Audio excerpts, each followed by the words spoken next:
כן, שוב ושוב אנחנו מדברים על מחירי הדלק המאמירים, ובארצות הברית כבר מנסים לעשות את ההתאמות הדרושות כדי לצמצם עלויות. השיטה הראשונה שעולה על סדר היום, הקארפול, הוותיק והידוע, הסדר הסעות משותף. עוד על כך בכתבת רשת CNN. Jen Castagna parks near her home and shares a 40-minute ride with coworker Cecily Robinson to their office in Danbury, Connecticut.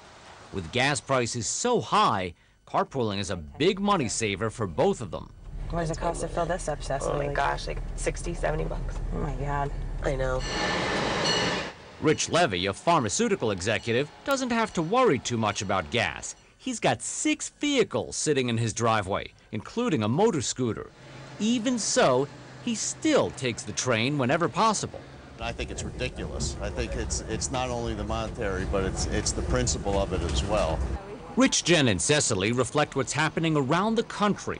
As gas prices soar, Americans are driving less.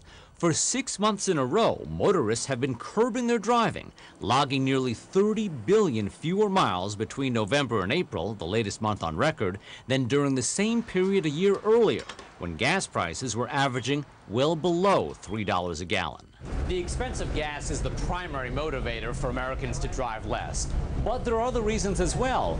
They're trying to avoid traffic, high tolls, and they say they want to be more environmentally conscious.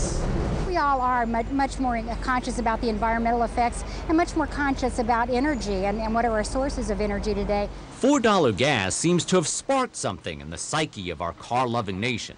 Both my wife and I are very conscientious now. We never thought about just getting in the car, for instance, on weekends and running errands all day. If gas prices keep rising or even stay at their sky-high levels, the trend away from driving may have just begun. Alan Chernoff, CNN, Island, New Jersey.